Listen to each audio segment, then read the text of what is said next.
boy, have we got some things to talk about today. Now, a few days ago, the streamer named XQC got a little toasted by Twitter. He was getting called out for his reactionary content, people calling it trash and stuff. What's up with that? I just want to say that I love Twitter drama because it's like preschool children fighting each other. It's like never not funny to watch. I love it. If you're ever feeling dumb, just go on Twitter for a little bit. You'll feel like the smartest man in the world after. Or woman too, I guess. Ugh. So this whole thing started with this tweet here by a guy named Bub Films. Lemmy spends months researching, scripting, and editing a video just for React streamers to re-upload the entire thing and provide zero input. And then you can see some good quality content moments underneath, you know, all the good stuff that this XQC video provides. So to give you the rundown, basically, fuck. But he, like the tweet says, creates very, very high quality content. His content is fucking unbelievable, especially for an independent YouTube channel. I would highly recommend watching him if you enjoy video essays or historic content, stuff like that. Seriously, check him out. But this tweet is basically talking about how XQC watched Lemmy on his Twitch stream, clipped that, and posted the entire video unedited on his own YouTube channel, XQC's own YouTube channel. And that's what started to piss people off. And the reason it started to piss people off is because they didn't consider XQC's version of Lemmy's video to be transformative enough to call it his own content. And I'm actually kind of shocked to admit this. This actually fucking winded me when I first realized it. I actually agree with Twitter for once in my life. I thought it's like I'm living in a dream right now. It doesn't even feel like real life. But I skimmed through XQC's video because I was curious. People were getting pissed off like normal, like how they normally do on Twitter. So I wanted to check it out, be part of the mob, you know? And I skimmed through XQC's video and they're right. He doesn't really add anything to the video. His reaction video is just kind of him eating food and just staring at his computer like an NPC. He really just said something at the beginning of the video, let the video play out, and then said something at the end of the video. There wasn't really a lot in between. And to be honest, I wasn't even sure if he was alive at some point in the video. He was so quiet, man. And some people might disagree with me, and that's fine. I mean, that's your opinion. We're all equally allowed to have opinions in this world. That's the beautiful thing about democracy. But for me personally, I don't see how adding a damn, that's crazy every, you know, few minutes is transformative, but to each their own. If you enjoy XQC's content, have at her. That is your God-given right. When Jesus wrote the commandments, he was thinking about you watching XQC, and he wrote that shit in there. So a funny drama didn't end there. Like most things on Twitter, it never ends, ever. So some of you might know the YouTuber named Mutahar. He runs a channel called Ordinary Gamers, or Some Ordinary Gamers. I'm sorry, I don't watch him, so I'm not 100% sure of the channel name. Sorry, Mutahar. But this man, he looked at that tweet, grabbed his shotgun, and he went in fucking blazing, ready to put that puppy down. So Mutahar said, just a shame garbage like this fills the recommended tab, which, to be fair, he's right. However, XQC saw this. Gee, fucking Christ, I can't talk today. Am I having a stroke? Is that what this is? XQC saw the tweet. And the best way I could describe what happened is basically the two of them had like a slap fight back and forth. It was hilarious. Although I thought it was kind of weird. XQC made a lot of like passive aggressive and, you know, condescending comments on Mutahar, calling him like little bro and stuff like that, which I don't know, man. I thought it was kind of cringe even for Twitter, but to each their own. I don't really want to talk about the debate only. I want to talk more so about reaction content as a whole, because I think it's a very interesting topic. And since it's the meta on YouTube, there's a lot to uncover. At least that's what I think. So reactionary content has always really been the modern day stripper profession of YouTube genres. Back in my day, some of you might know this if you're old and crusty and wrinkly like me, but back in my day, there was a YouTuber named Jinx. And this poor goddamn dude was crucified off YouTube and pretty much the internet because his content was exactly what we're talking about today. It wasn't transformative really. It was just him, video, him, goodbye. That was it. You know what, I literally was thinking about this last night. Like, what if Jinx started streaming and doing YouTube in this genre? Or in this day and age of YouTube? I feel like he would probably unironically literally be one of the biggest streamers. I genuinely believe that. And it's crazy to think about that he just got caught in the wrong timeline. Guy was in the wrong universe. Sorry, I keep looking off to the side here. There's a dude like looking at my house. Not sure if I'm gonna get bombed.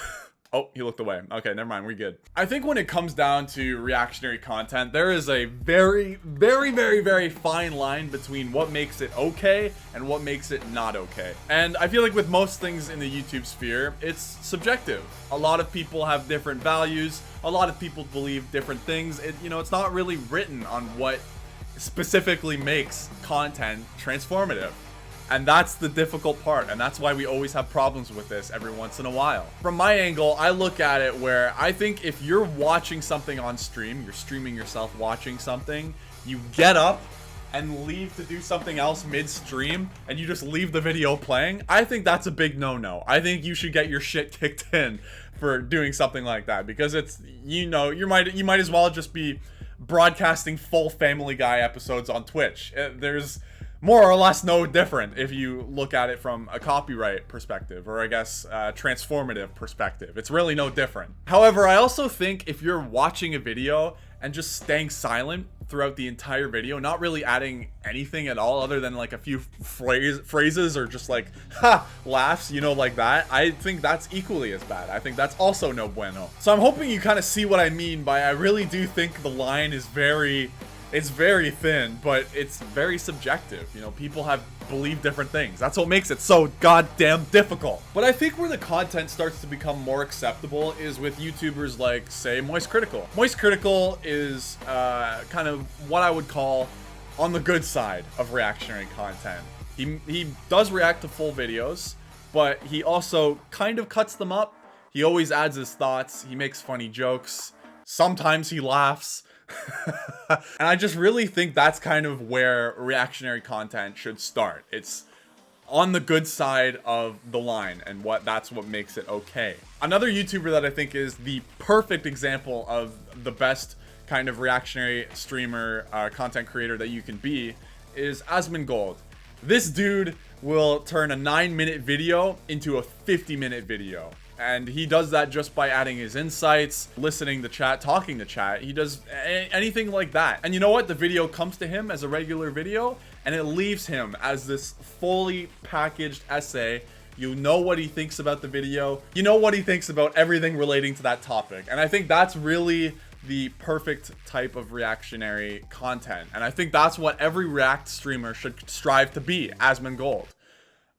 To one extent or another. I'm not sure how safe you will be eating $1 steaks, but hey, if you get salmonella, just walk it off, you little pussy. But again, we come back to the thing where transformative is subjective, because it's not fucking written anywhere on what subjective is. So that's why we run into problems like this, where people really start to question, like, Is this really transformative in any way, shape, or form? Now, one of the points that people kept mentioning in the slap fight on Twitter is that XQC is cannibalizing views that the original creator should be getting. And they use this example here. So this is a video made on Pokimane by a YouTuber that I don't really like. The XQC reaction video has 300k views. The regular video has 60,000. Obviously, huge, massive difference.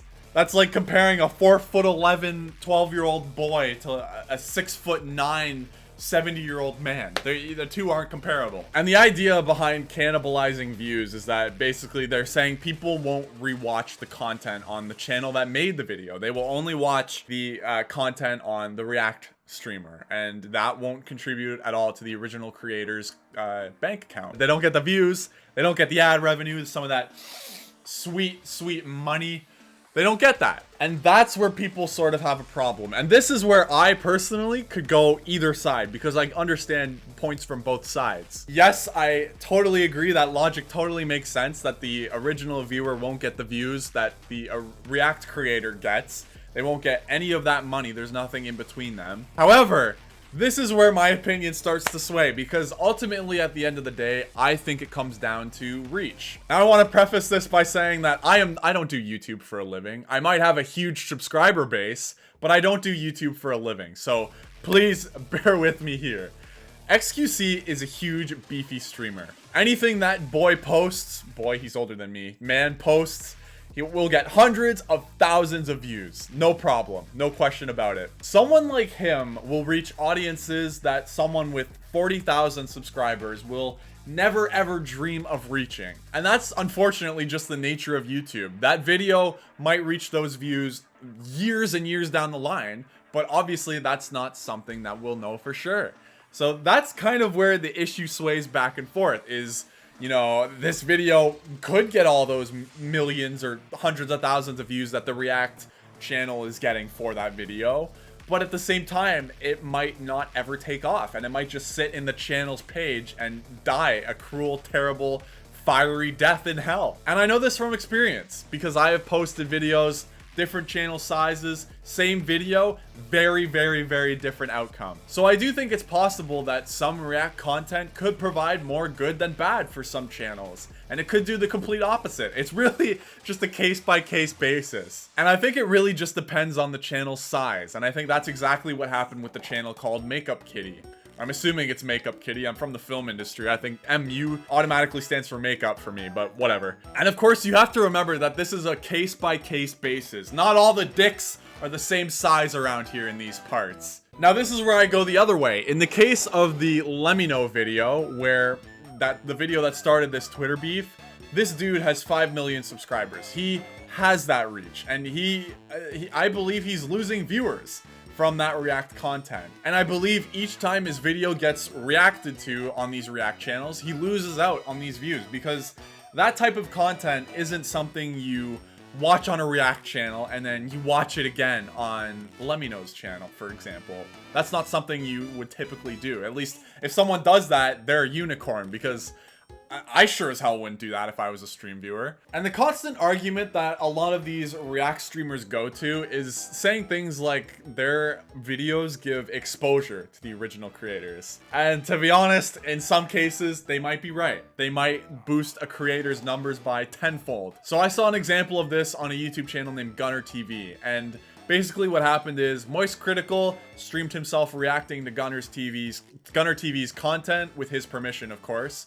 And Gunner got a shit ton of subscribers. He was at, I believe, about 10,000 before Critical started reacting to him, and now he's over 100,000. So that is like the perfect example of a React streamer doing a great thing, you know, giving them exposure, putting their link in the description, calling him out. You know, Moist Critical, throughout the streams of watching Gunner's content, always praises Gunner. He always does that. And I think that's really on the good side, and that's why I think it belongs on the good side of React content. But I find the majority of the time, the React content creators' audiences are lazy. The overwhelming majority will not subscribe or even click on any links or anything like that. No chance. I think the only way they do that is if the content that they are reacting to is extremely similar to the content that the React content creator makes. And there's absolutely no harm in that. It's just the way things go. But at the same time, you can't be using that argument, because I just feel like it's a very, very weak point unless you do what Moist Critical did, for example, where you sing his praises, you tell your subscribers who this video content creator is, you link him, you know, you cover all your bases, do all the steps, and I think that's where it becomes okay. And that point is totally valid. But for people who don't add anything to the videos and stay silent or add an occasional, damn, that's crazy, every once in a while throughout the stream, I think that's a very weak point for them. You're basically trying to get around the fact that you're just stealing from other content creators with an excuse that you're giving them exposure. For me, in the film industry, that's like saying you're getting paid via exposure. You're taking my money away to get paid via exposure, which is a big no-no in the film industry. So, where does that leave us? Well, React content, I think, is the new meta. It has been for, I think, 5 years now. It's crazy. Commentary content, that edgy stuff, used to be the meta, and now React content has taken that over. So I don't think there will be a world anytime soon where you don't see content creators like this, people who sit on stream silently staring throughout the entire span of the video and just re-uploading it on their channel. I think that will be a commonplace. And to be honest, there's not really a lot we can do about that. And at the end of the day, in the grand scheme of things on YouTube, my opinion doesn't matter. I'm a small-ass YouTuber with a huge fan base. Nobody gives a shit what I think. I don't even give a shit what I think. But I wanted to make this video because I thought it was an interesting topic, and I hope you found it interesting too.